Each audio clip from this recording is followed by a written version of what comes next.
Three friends, one amazing series of YA novels, an insatiable thirst to relive the glory that is K.A. Applegate's literary masterpiece.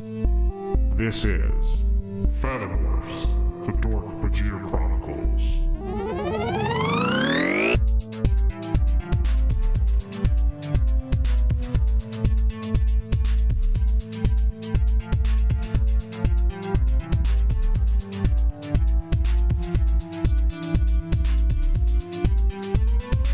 Hello, and welcome to the Dork-Bajir Chronicles, a podcast where we read through the Animorphs series one book at a time, then talk about it every week. Today we'll be talking about part 1 of the Andalite Chronicles, Elfangor's Journey. My name is Mikhail, the host. I'm Tessa, the expert. And I'm Braden. So fucking psyched for all these tropes! What up, dog? Fucking sci-fi tropes! Woo! Yeah, man. I'm hot. This is such a good book. I'm running hot. This was, Mikhail, you were saying this was like the book that got you into Animorphs, hey?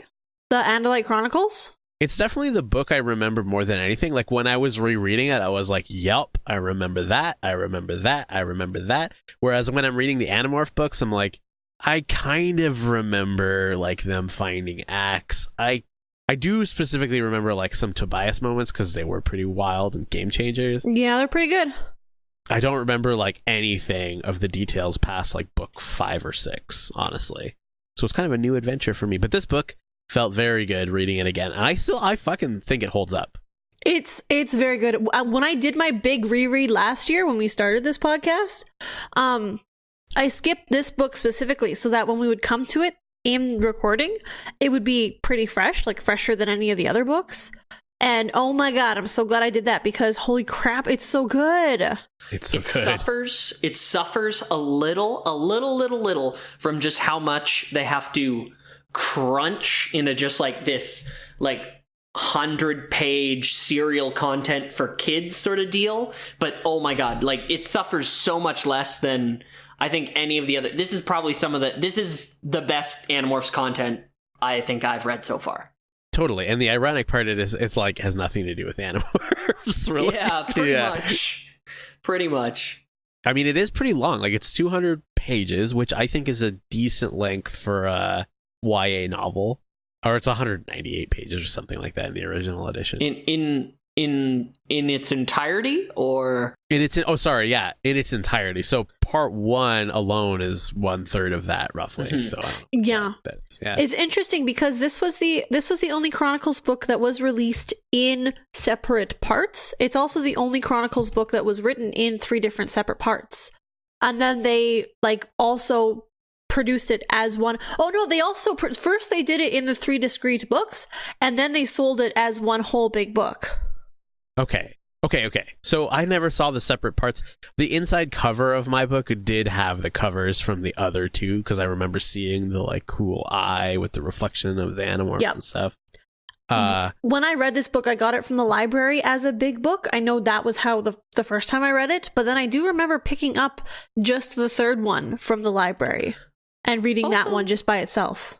Huh. Just looking at that last book cover with like presumably Elfangor's eye looking at the 5 OG Animorphs. Why do these kids like have such fucking attitude looking at this dying alien? Also, it appears it was like a clear blue sky. I thought it was like the dead of night.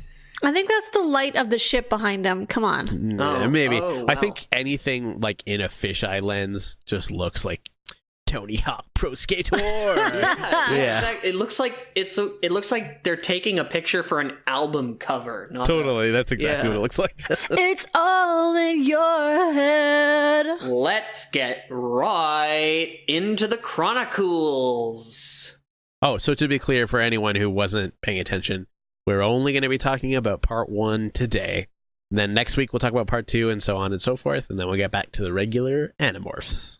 All right, so we open up and we are introduced to our narrator, who we both know and do not know, Elfangor Serenial Shamtel. Elfangor Serenial Shamtel.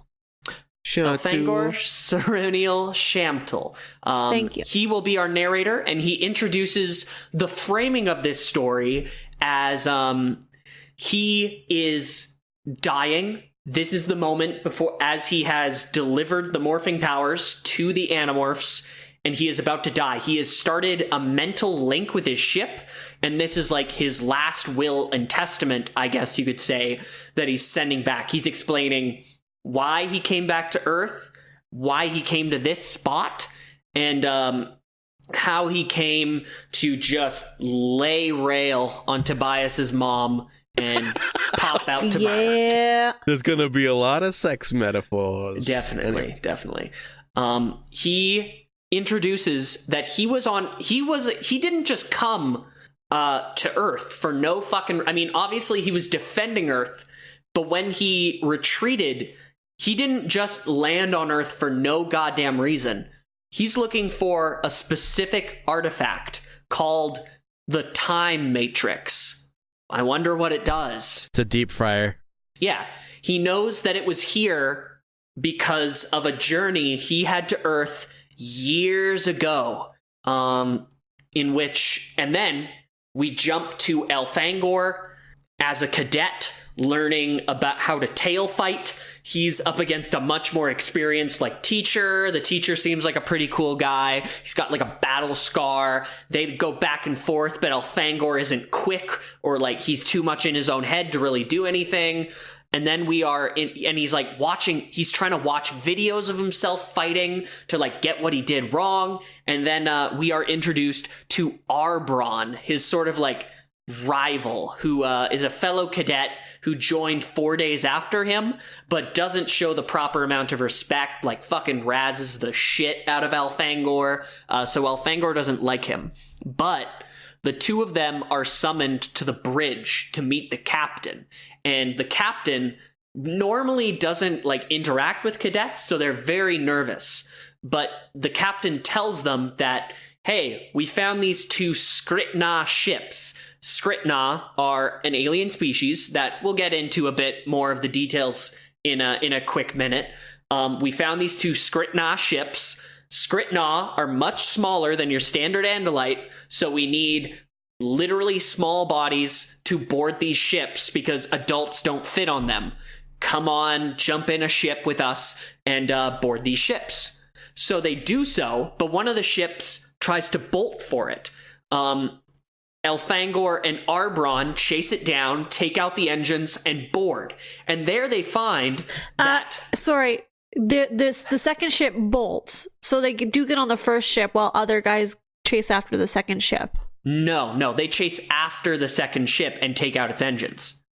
No, because the second ship is the one that goes and actually lands on the future Yerk planets. Tessa's right. It's the first ship that they shoot out. Yeah, it's the first ship that they shoot out. The second ship is totally fine and takes off. It took them by surprise. Why would they take out its engines if it was fine? Because it shot at them first. So they're going up to this ship. Secret second ship zoops around Jupiter and buzzes off. And the other Andalites were like, let's make chase. And Arbron and Elfangor, Elfangor's driving. Arbron's got the guns. The Skritna shoot at them. So the prince is like, all right, guys, light them up. And Arbron does some cool shooting and takes out their guns and their engine. Because fuck you don't shoot at Andalites. We're going to shoot back. Okay, sure. They get on the ship, and they find that the captain of the Skritna has been taken hostage by two humans who were on the ship as kidnappies or hostages or whatever you want to call them. It's a little vague what the Skritna do with people they kidnap, but we are introduced to the fact that Skritna are what we classically recognize as greys, little... sort of humanoid aliens with tiny bodies, big heads, and big black eyes and gray bodies. The classic alien abductor. Their ships kind of look like what we classically think of as UFOs, flying saucers, and they actually have funny, right? two. Yeah, it's pretty cool. I like that joke where it's just nah, guys. It's all real. It's just it's a dumb thing that it's a different kind of alien. Yeah. Which is actually, this is something that Axe references back in book 16 when they look at the Yerk website. And Jake is like, oh yeah, there's something from like a gray alien. And Axe was like, well, this kind of looks like the Na of Skritna. Yeah. It's a callback. It's a callback, man. It's canon. But yeah, it turns out that just another little interesting fact, they don't start out in this little gray humanoid body. They start out as essentially what is described as a really big chitinous caterpillar that with a bunch of antenna, but then they eventually like die, quote in quotation marks, pupate, and then hatch as a gray. And they introduced that the Na and the Skrit are fucking weird, and they go to planets and they kidnap lesser beings, lower life forms, and like they steal their shit and then like try to sell it or just take it around and then put it back, whatever the fuck they want. 2 humans have been kidnapped by this ship and are in the process actually of taking back their freedom. They've got a Drakon blaster and they're holding the captain hostage, and Elfangor and Arbron though manage to talk them down and be like, okay, it's fine, we're good aliens, we're gonna take you home to Earth. And the first one is like, cool, here's the Drakon blaster, my name is Loren, I'm and Elfangor describes her as mega fuckable. Very pretty yellow hair. Yes, yes. A lot of baggy skin and like rubbery looking hooves, which she later takes off, and he's horrified that she's ripping off her own skin. Also, like, we could totally talk about this later, but it gets a little annoying when he's like, I can't believe humans do this way, but also many other aliens do it this way. I know. I enjoyed it for about, I have to say, I did enjoy the sort of defamiliarization of some human concepts for like a minute. But then, like there's a lot of things, we can totally talk about this later, but like, where he's like, humans sometimes shake their head to say no. Does that mean that, like, the Andalites are just standing around, and if you're not part of the thought speak, it looks like they're like about to go into a coma or something like that? I mean, he does reference about how they wave their eye stalks back and forth as like a shrug. Yes, that's a thing. I loved that. That is pretty cool detail. Yeah. And the other human is a young brown-haired man, rather sort of standoffish and like easily ticky. His name is Chapman. What? So they get back to the dome ship. They decide what to do with these humans, and Elfangor, Arbron, and who the hell do you know, Prince All-Orion himself, yes, that one, from the Dork-Bajir Chronicles, make a trip, a Z-space trip, to bring back the humans to Earth. But on the way there, Arbron noticed something weird on the Skritna's computer, and he spends a couple days going to Earth, looking at that computer and seeing what he thought was weird. In the meantime, Elfangor and Loren, the human, they bond, they get close. They talk about how Elfangor is a warrior and he's really excited but also nervous about being a warrior. Loren talks about her dad, who was a warrior, and doesn't really go into detail, but Chapman calls him like, oh yeah, another whacked out Nom vet, huh? Right, which is good because it sets the story. I think it's set in 79. That's what I want to say. Like, as we know from the Dork-Bajir Chronicles, the Yeerk freedom, like the Yeerks became free from their home planets because of Ciro's kindness in the 60s, and that's when the Dork-Bajir Chronicles were set, and I think this is like 10 years later. Okay. Sounds about right, yeah. That's what I was going I think you're off right. of. That sounds right. So Arbron finally finds what he thought was so weird on these charts, and it's an absolutely gigantic energy spike coming out of Z-space that the Skritna had, or coming into or out of Z-space, that the Skritna had found near Earth. And they realize the only thing that could have done this is the legendary artifact known as the Time Matrix. A time machine, a spaceship that travels through time. So they realize it's going to take us a few more days to get to Earth. Those aren't days we can spend. We got to bring these we can't spend time getting back to the Andalites either. We got to 3-man fuck this up, and we can't bother dropping off these humans first. Where did the Skritnos ship go that had the time matrix? Taxxon homeworld. Taxxon 1. I do want to point out that how smart the writing is that they paired them with Alran, because the truth is, like, if everything you know about Andalites up to this point, even if you've never read Animorphs, it's like no Andalite prince would ever do this. Yeah, right? like it's described a bit like as Arbron and Elfangor get the mission to go with Prince Loren, they know that, okay, he's not, we don't really want to go with him. He's like standoffish and kind of disgraced, but they don't really know why. We know why, because we already read the Dork-Bajir Chronicles. Yeah. If Loren and Esplin, whatever Visser 3's Yerk is, if they had not been in a war against each other, right? Like if they were actually on the been same pals. team, they would have gotten what got. This is one of my notes. Like, they are so much, as we find out later in this book too. Like, just, man, they would have been so good friends, I think. Well, I think if there wasn't a war, I don't think Alran would be like this. I think that's a big theme of this, is that rather it's like if they were on the same side of the war. That's an interesting take. I guess what sort of universe would create that? Maybe let's get back to that in the book discussion. They rush off to the Taxxon homeworld and capture a ship. They they board the ship, get into a blaster fight.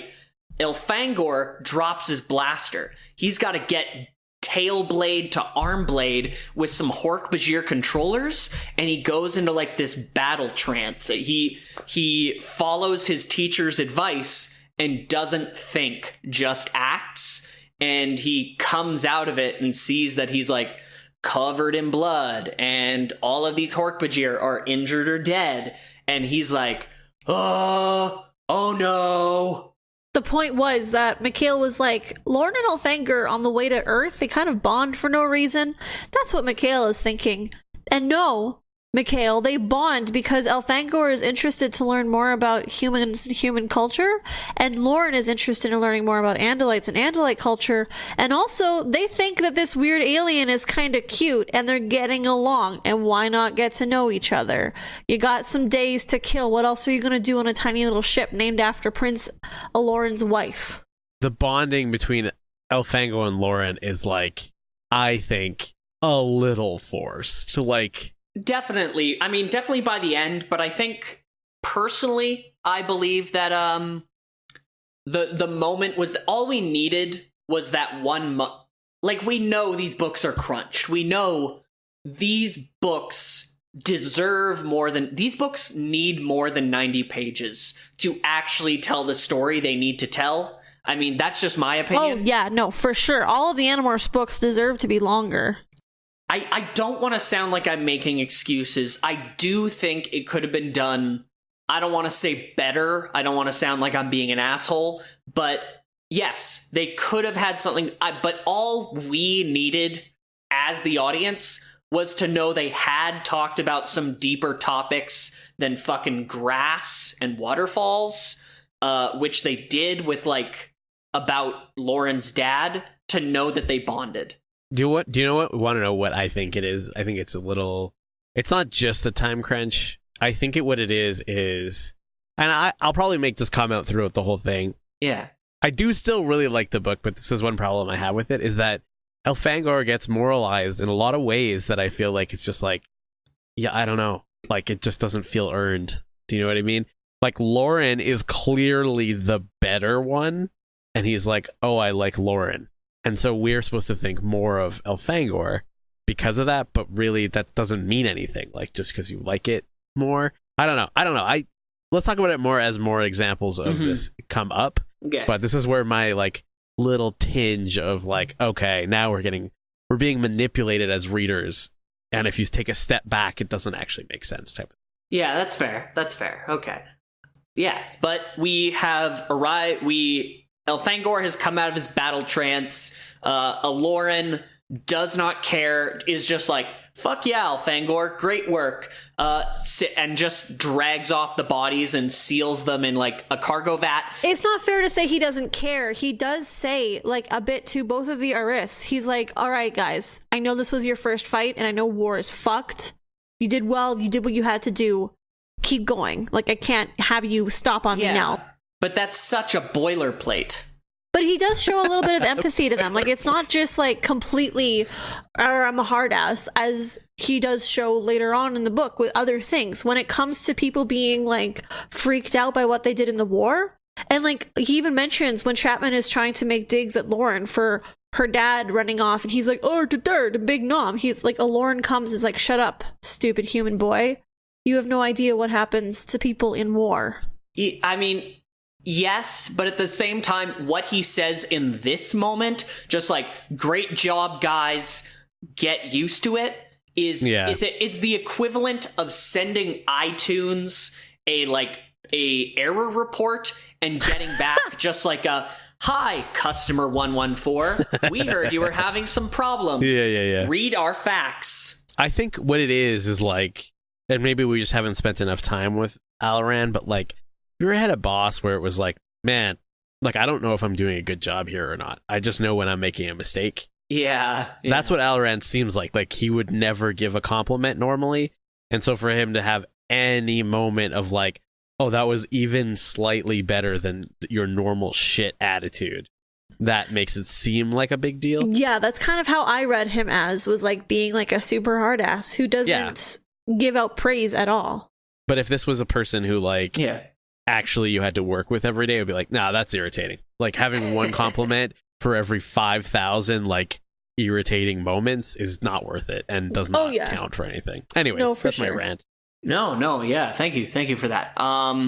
Next, we come to, they look into that cargo bay and they acquire the Taxxons that they had put in there. And as they look around, they realize it is full of tanks, full of little loose yerks still in their pools. And Alaran, his suggestion is, well, we gotta dump them. 10,000 yerks? Fuck yeah, that's easy pickings. Elfangor, Arbron stays quiet for quite an amount of time, but Elfangor opens up and says, hey, there are prisoners, that's a war crime, and also just really fucked up.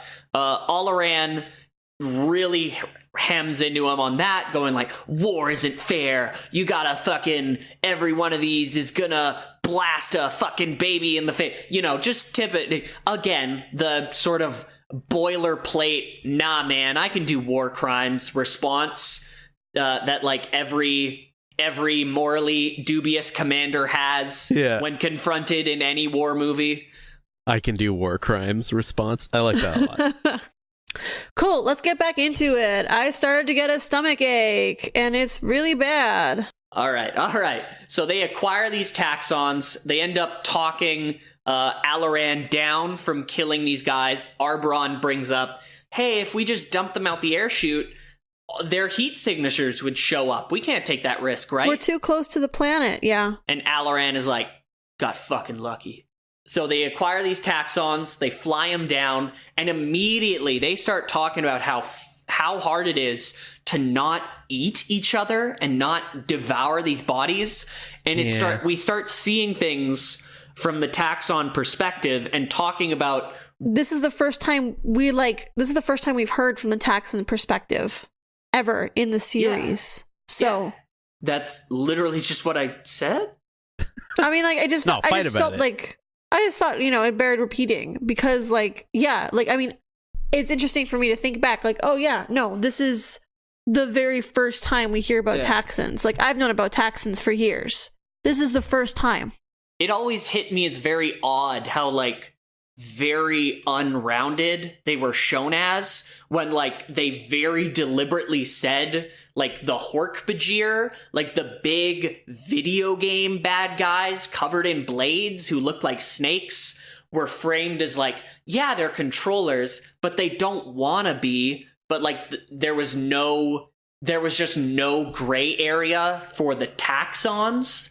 That had always hit me as weird, and it was interesting seeing like these Taxxons. They talk about them almost like addicts. Like they have this hunger for meat, for feeding, that they literally cannot stop. And when the Yeerks came and said, "Give us your bodies and we will give you taste, sensation, we will give you a universe of meat," that did it. I mean, I have some issues with just like Taxxons as a species, I guess. Let's talk about it more later when we get into the next book, because there's like obviously we learn more about Taxxons in the second book. But like from a scientific point of view, which I'm sure everyone loves hearing about, why the Taxxons are sort of like a broken biological. Anyways, can I just say I hate how Braden says Taxxon? How do you say it? I say Taxxon. Braden has been saying Taxxon, and it's just become like a terrible little... I say Taxxon as well, but I think it actually is Taxxon. I think the authors said that somewhere. I don't know. Taxxon. We talked about this in the very first episode. Do you remember? I remember this. Oh no, yeah, we were talking about all kinds of stuff in that very first episode.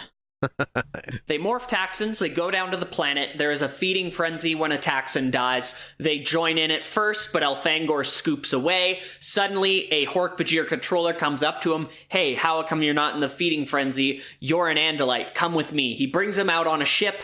They're on this ship. This controller presents himself as Subvisor 7. Which is a very high subvisor rank because there's like hundreds of them.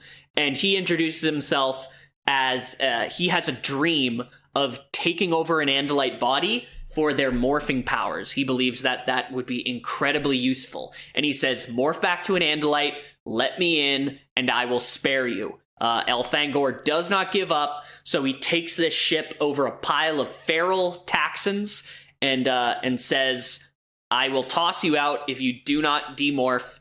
And Elfangor is like, "Fuck nah, brah." And he says, "My name is Elfangor." And Elfangor specifies, "Something in me said I was destined to see this guy again." And we start foreshadowing that this is someone that we know. So they toss out Elfangor in Taxxon morph. On the way down, he begins to demorph. He hits the ground, starts getting eaten, but just in time, he gets his tail blade out and starts cutting through these bastards like fucking gravy.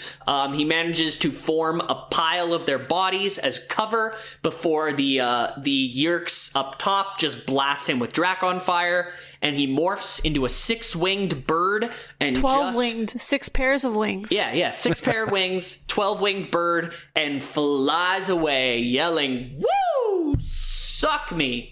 Oh my god, can we talk about the discussion? Like, what we know about Andalites for sure is that they put their garbage into bags. Because Elfangor describes a Taxxon bursting like a garbage bag, like he rips through it. Yes. So this is a thing that Andalites have. That's really specific. Also, it kind of makes sense. He talks about plastic a lot, to the point where it's like, well, you clearly have like oil-based... They obviously have some kind of plastic, but they've only got 3 species of bird. What are you saying? Not enough birds to create oil to make plastic? To make plastic, yeah. Okay. For real though, one of my favorite bits in the whole series of Animorphs is Elfangor describing the awkwardness of doing the wish flower ritual and not having enough room. And he's just like, "Oh my god, these cadet rooms are so small, and like my family is having a younger sibling, and I've got to do that ritual, and my whole butt's hanging out in the hallway as I'm chanting about like we wish like for all of these good things." And I'm just like enamored with that little tiny paragraph about it because I want to learn more about Andalite culture. We know from book 8 that they do all kinds of rituals. Like, oh my god. Do you think that they have rituals for like shit that we would think is just the dumbest shit, where it's like, "Oh man, I'm going to a fancy restaurant tonight. I hope I don't like embarrass myself in front of my family." Ritual. Like, probably. Oh shit, I gotta mow the grass, but it's like, fuck, I don't know, my lawnmower is like not working great. Really gotta make a prayer for that. Yeah. And they all have names. Prayer. They don't really describe it as a prayer. It's more of like a wish. they do it. It's a prayer in the sense that it's like it is rich, like lowercase r ritual. Like you have to say the thing in the way doing you do this thing in this order. Like many prayers for modern religions have rituals that go along with them. So I think that's what Mikhail was meaning. But like, I think it's more like Andalite culture is kind of rigid and very lawful, like lawful neutral. That we know, which we already know about, trying to be lawful good, but more lawful neutral. And I feel like maybe they invented these rituals to help like get that kind of reputation as being really, I don't know, like hoity-toity, and they want it to be okay. What makes us look really important and really smart? Oh, I know, having a lot of culture and having a lot of rules. And so they just invented, maybe there's just like two Andalites one day just like invented a bunch of rituals and they just caught on. I mean, yeah, I feel like that's totally possible. I'd be very interested in seeing what if there's still some sort of guide to the greater I wonder if they put together a setting Bible at all for like Andalites and Taxxons and all of them. I guarantee no, because like, I mean, not to distribute, but no, I know, but like, I know what just you mean. for like themselves. In a Mario game, like you can't have Mario like say anything other than like exclamation mark type things. You know what I mean? Mm-hmm. I get what you're saying, but also I think that's not true, because I feel like there's a lot of stuff that's like kind of wrong later. Like that contradicts itself.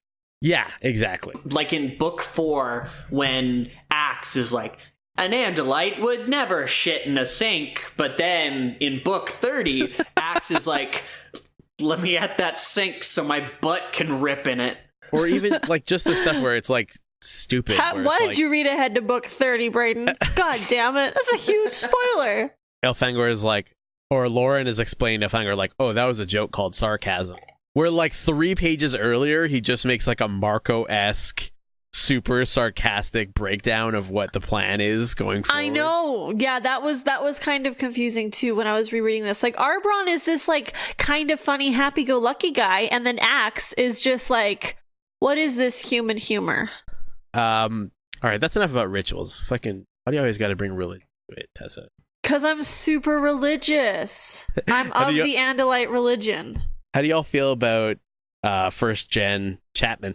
Oh my god, it was like so fucking obtuse. I think it was the first couple times I read it, it was like, okay, they want to tie him in somehow, and then also they make sure that like, you know, he's a bad dude, so you don't really feel bad for these kids beating up on him for 50 books. I mean, after like book 2, that was so unnecessary though. Like, I feel it totally was. Like book 2, I thought was supposed to make us not hate Chapman. Like I thought that was book 2 was good and it was enough, and now they want us to hate Chapman.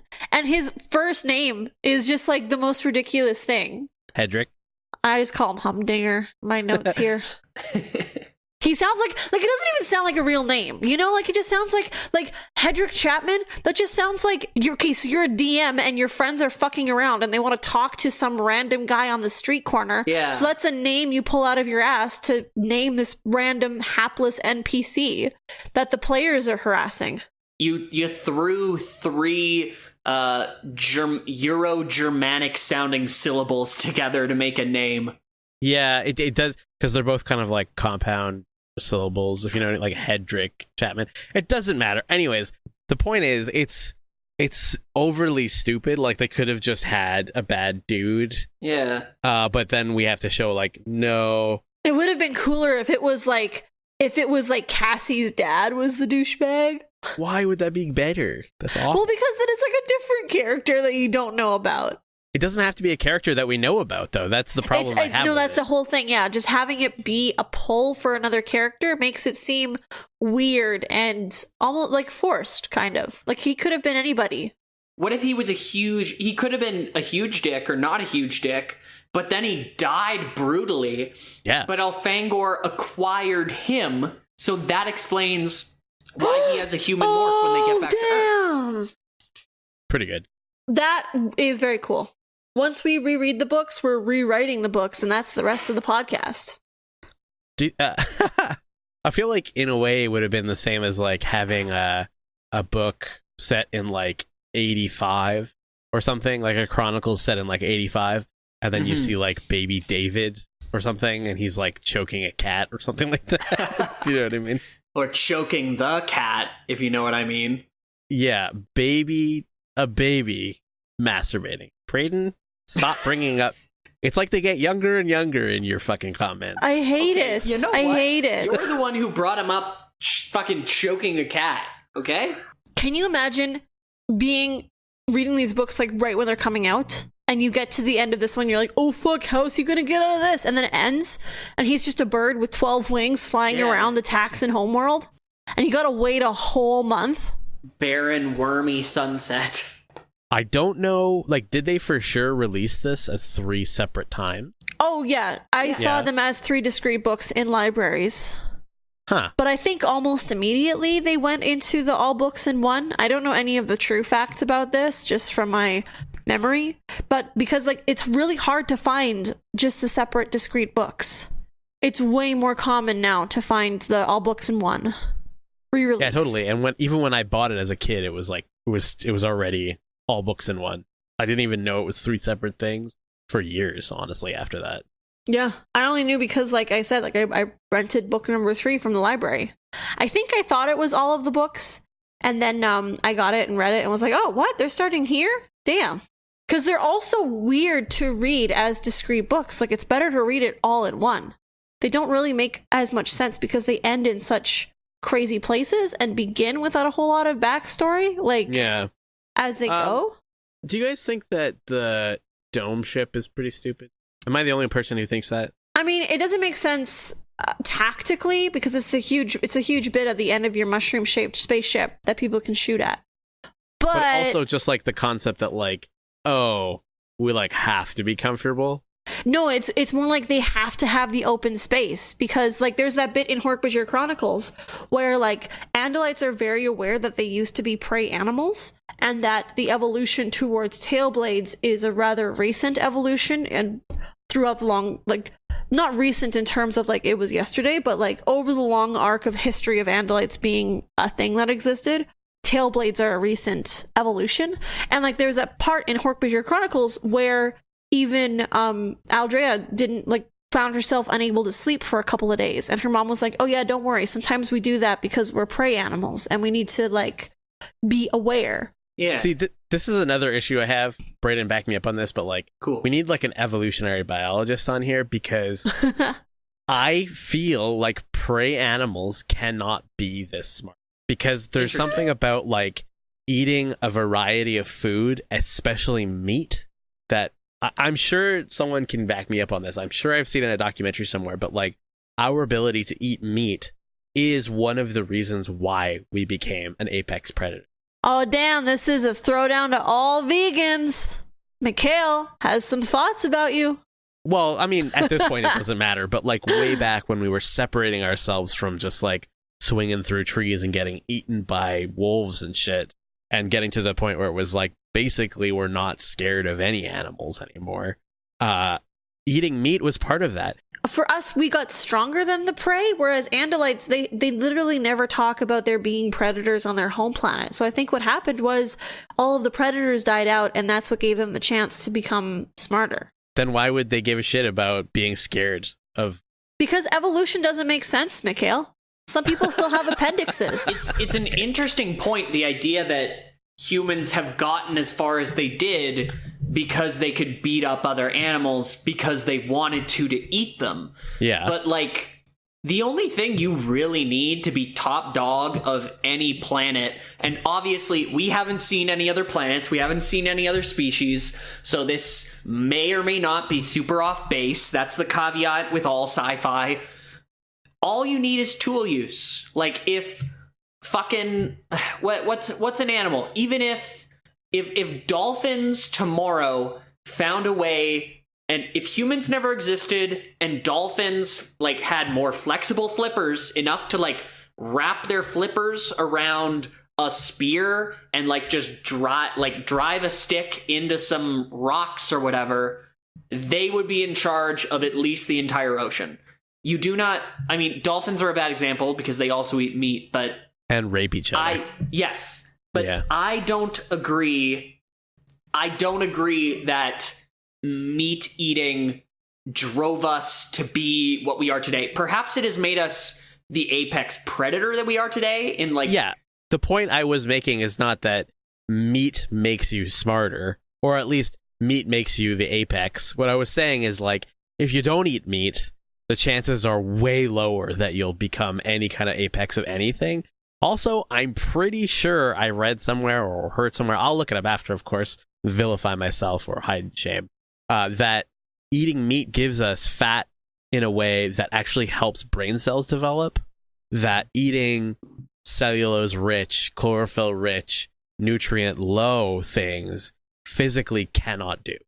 Well, that's because we as a species can't absorb cellulose-rich like proteins because of the plant walls and all that But stuff. that doesn't right? mean like they're the way rich that in the cell nutrients is just because of met that. up. Well, no, like I mean, grass historically is not rich in nutrients at all. We know this already. But Andalite grass has different flavors. No, we can't think that because Axe survives on Earth. He does, yeah. But I mean, you said yourself, you think Axe is kind of dumb. Maybe he'd be smarter on the Andalite homeworld. I don't know. I think Axe is beautiful and smart and perfect the way he is. Canon aside, and that aside, there are fatty plants, like nuts, are very easily processed into fats. Nuts are also 0.1% of any herbivore's diet, right? Well, we know that they can eat, like Axe accidentally ate a snail at one point. So we know they can crush up bugs. But they don't want to.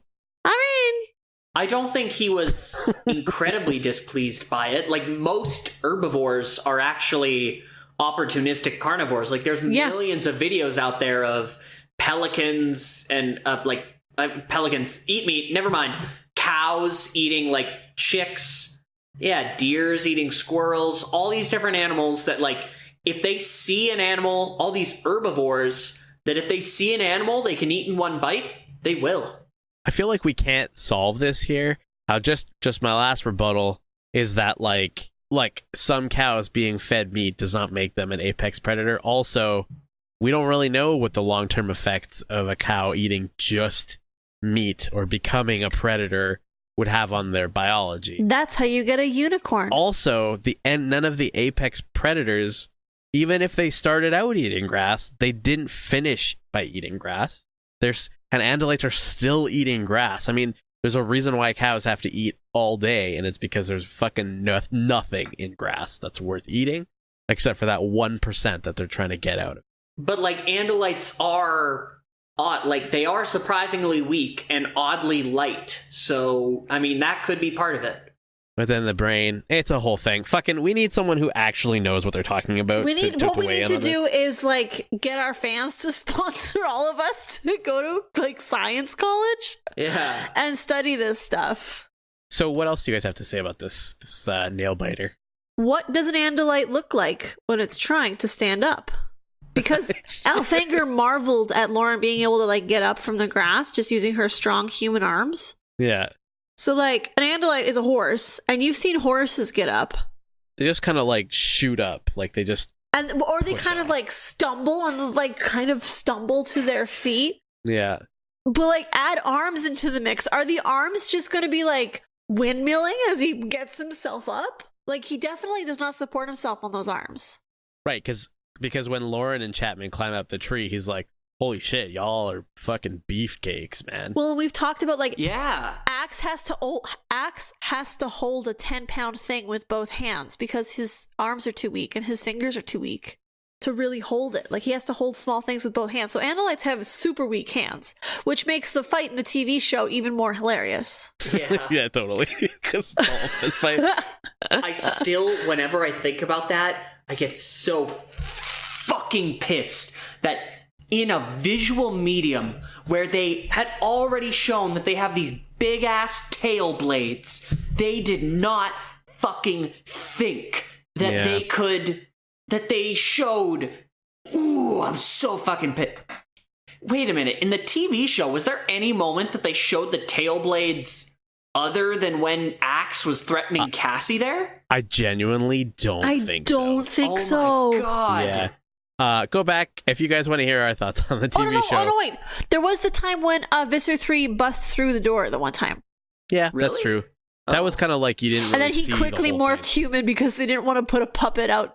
We did 4 episodes in a row just this past May on a bunch of the TV episodes. So if y'all are interested in that, go check it out.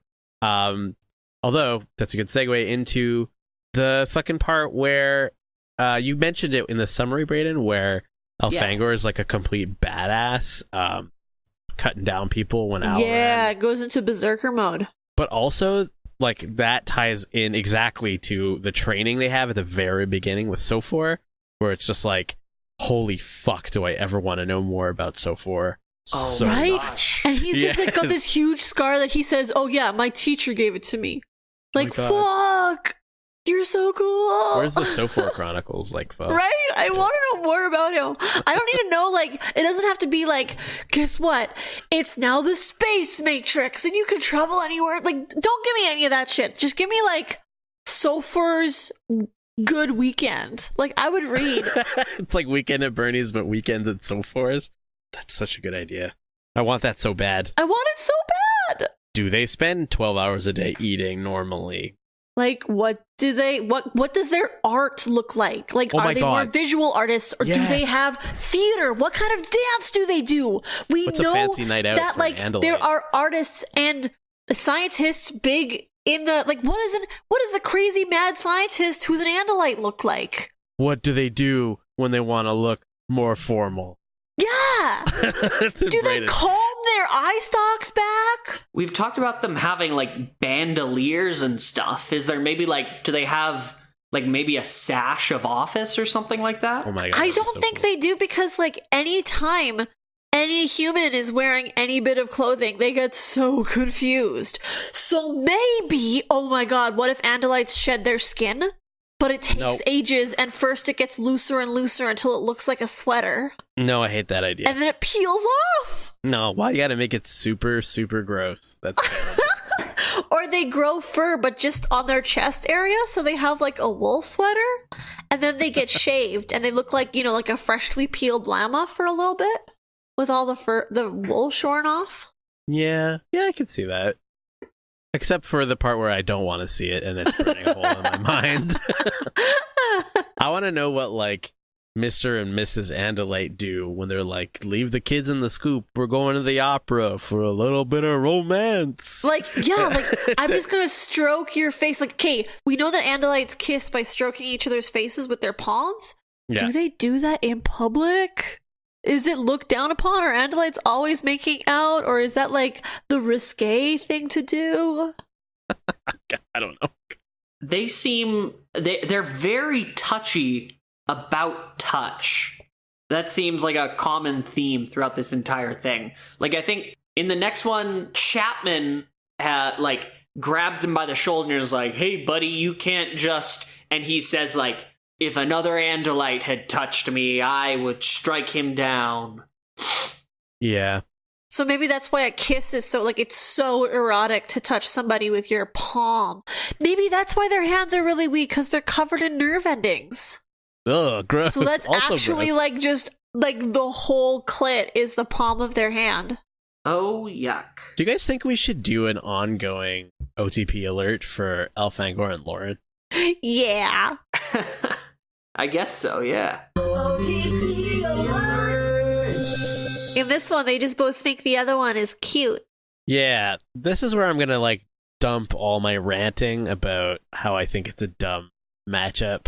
And also, I think, like, because in the Dork-Bajir Chronicles, what's her house, Aldrea and Dak, where it was like, why do you like each other? Like, I agree that it's like progressive and in a way probably has a meaning to a lot of people, and I'm just being really insensitive. Wait, about what? it. You were going to be against Eldrea and Drac? I was going to be like, you can tell that they get to know each other and get to like each other more and more because they're fighting in this war together. Whereas Elfangor and Loren just kind of like meet up and they hang out for like a week. I was gonna be like, if I met a dolphin that had a human translator chip, there's no point where I would be like, fuck, I could get down with this dolphin. I might be like, yeah, this is like fascinating and I could be best friends if somehow they were really similar to me. But there's no way I would even start to think about romantically being involved with this dolphin. I mean, what we know then, we can extrapolate, is that Loren, who is confirmed to be 13 in this book, was a horse girl. Oh my god. Like a horse girl? Oh god. Teenage and preteen girls get sorted into a couple different categories. There's like the wolf girl who loves wolves. There's the dragon girl who loves dragons. No. There's a horse girl who loves horses. Oh no. She doesn't necessarily own a horse, but she loves them. She'll read books about them. She'll pretend to be a horse. Actually wanted to fuck those animals. I don't think they want to fuck the animals. I think it's more like that one dating sim where you get cute animals as pets, and then all of these cute animals turn into boys that have animal ears, like cat ears and bunny ears, and then you find out they're actually people. Or like that one episode of Bob's Burgers where Tina has like an imaginary horse, but she goes to horse camp, and it's actually way worse. And then later she fucks all the horses. It's really intense. It's like the only rated R episode of Bob's Burgers. No, it's more like if a horse turned into a prince who had like a human face and could talk to you. I wish to make wild blue love to you. Right. Of course. All right. Have I told you guys about that one fan fiction where the Andalite penis came from the middle of the body and was inflated with air instead of blood? Yeah, I heard about this. Yeah. It was great.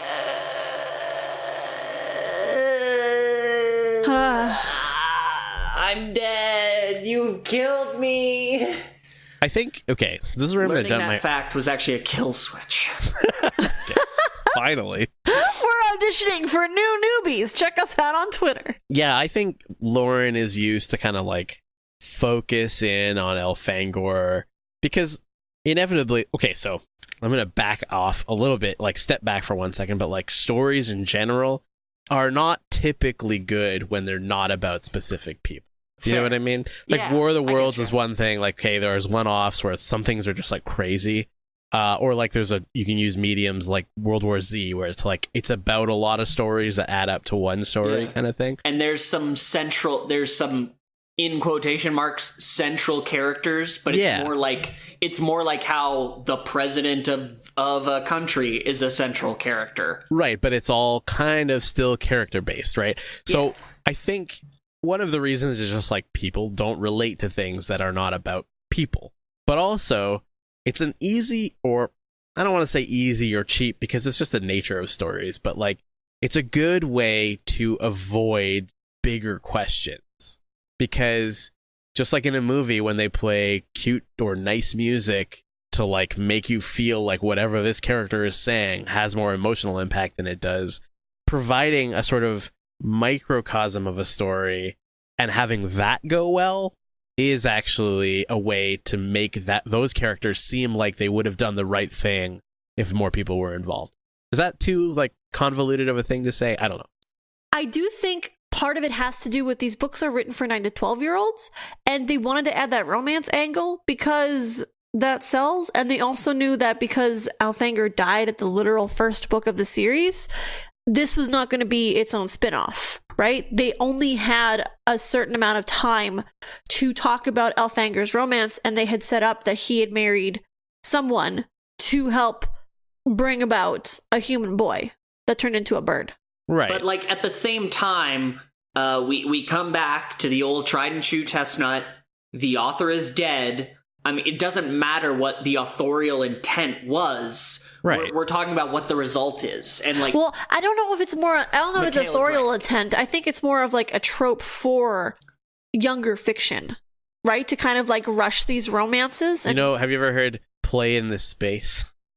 Like, of course you're right, Tessa. It's just that that's not a fun conversation. Can we back that up again? Can we back that up one more time? One more again? Of course. Of course you're right, Tessa. Thank you. Ooh. Oh, you just want a little soundboard of that, didn't you? Ooh, it's going to be available at the App Store for $1.95. And we've all made that argument when people bring up problems with the series, and it is a totally fair thing. I just think that like people both in the book and outside of the book sort of idealize Elfangor when I think really he wasn't given that many choices. Like, it's not like he was Alaran where it was like, you are in a no-win situation. How do you come out of that as a hero? You just can't, right? It's like Elfangor. If Elfangor did not fall in love with Loren, or at least like Loren, he would just be Axe. Yeah, you're absolutely right. But no, I totally agree. This version of like, we know Elfangor from Axe's point of view is like the super big god, or like, you know, the cool war prince. He's crazy. He's so good. Yeah. And then now, he's like Axe 2.0. Yeah. But there's a girl. There are ways to... What I think Mikhail was saying was, there are ways to code characters to make it them seem more complex or more simple. Like, the other side of this coin is somebody might, like, if you want to set up like a totalitarian fiction, you might say like somebody might actually what do you call it? Empathize with these ostensibly what are police officers in this totalitarian fiction being gunned down by the protagonists. Just make the officers' costumes look like Nazi stuff. Yeah, exactly. Boom, you got it. One and done. Give the character an easy choice to make where the audience knows, obviously one of this is wrong. Kill this big thing of Yorks.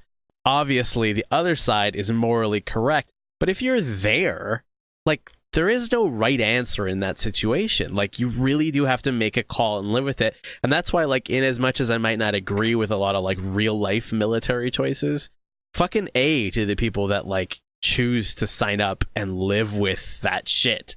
Because I don't want to. Yeah. Right? Yeah. Dang, yeah. Thanks for doing it so I don't have to. It's interesting. I'm thinking on it now. This book was released, like, we're reading it later in the series than it was released. It was released before Dork-Bajir Chronicles, but it was definitely released after book 6, when Jake completely torched a bunch of slugs. Yeah. I think also, like, this is kind of a good thing. Like, also, let me, like, bookend with everything I'm saying is that I love this book. I am just trying to add to the conversation a little bit. Yeah, of course. But I think in the end, like, what I know about the Animorphs series is that despite this war stuff being so far ahead of what humans deal with, I think the Animorphs really is way more gritty. Oh, for sure. Yeah. Like, in terms of morality, of making choices.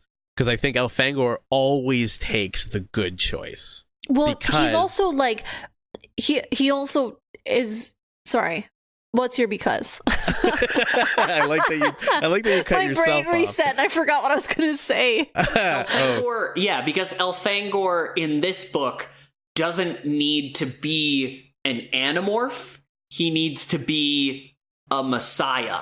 Kind of, because...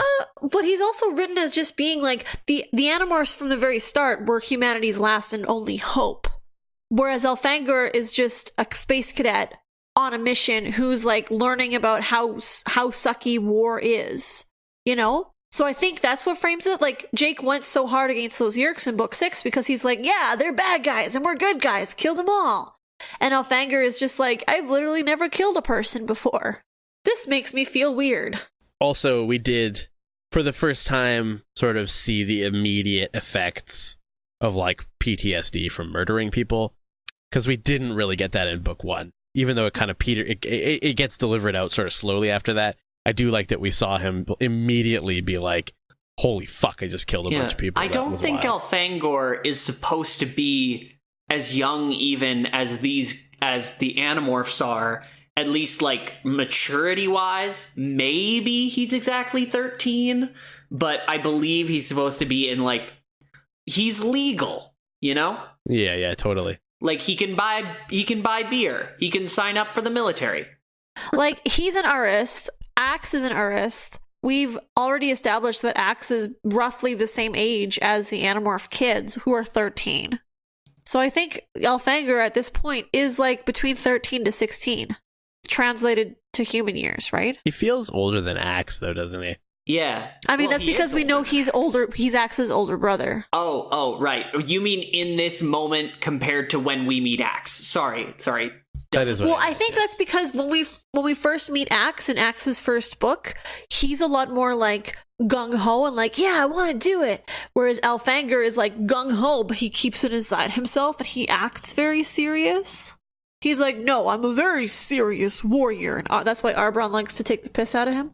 Yes, yeah, I feel like Elfangor also has more familiar surroundings to go off. Like Elfangor can get razzed by Arbron, who like knows him. He can get talked down to by Alron, who's his literal superior.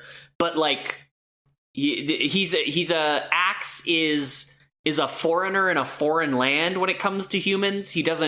There's a way he has to talk where I believe, now that I'm really thinking about it, Axe also sees himself not only as a warrior, not only as a Animorph, he sees himself as an ambassador. Yeah. I agree. I think there's a lot going on there. But next week, we'll be doing part 2 of the Andalite Chronicles, Aloran's Choice, or a Loren's Choice, for those of you who want to be wrong about it. We will be... If you're nasty. We'll be doing, just pretty much what we did this time, but we're going to jump into part 2 of 3 of this book. Tessa, where can you find our stuff on the internet? You can find our stuff all over the internet. We've got our own website at collectivelegacy.org. We got a Twitter that we're pretty active on. We got Tumblr, Instagram, and Facebook that we post memes to. That's right. Spicy memes. Share the tasteful ones with your parents. Yeah, I like that one. Have your parents read you an Animorph and then give you a sweetie treat before bed. That is a meme, I mean. Brayden, where, when, how, and why can people subscribe to our podcast? Well, if they're listening right now, they already know why. But, True. Where, when, and how is on iTunes. Anywhere else fine podcasts are distributed, but particularly our network site, collectivelegacy.org. You got it, baby. For the Phantomorphs, my name is Mikhail, the Aerith. I'm Tessa, the War Prince. And I'm Brayden, the Secret Yirka. Let me And this has been Phantomorphs, the Dork-Bajir Chronicles. Remember how I said there would be shoutouts for patrons at our Patreon page? Well, there are already a few, and they are just swell as all hell. We'd like to offer a giant thank you to patrons Spencer and A Heap of Games for their contribution this month. Remember, if you want to make all your friends jealous and have your name read out on a podcast, head on over to patreon.com/Dork-Bajir. That's patreon.com/DORKBAJIR.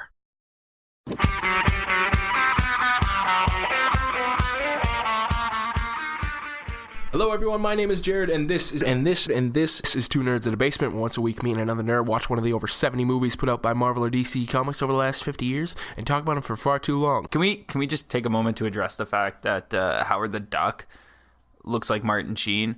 You just want a Jimmy Olsen torture scene, right? Something. Don't just shoot him in the head. Like, string him up by his toenails and just go to town on him. He's just got this scratchy voice. It's so annoying. What's our solution to nuclear warfare, 10-year-olds? It's like, I want to be a witch. I want to explore the black magics, and you get the aesthetic of your dreams, right? I went straight to the boob grabbing. Hang on. Let me get there.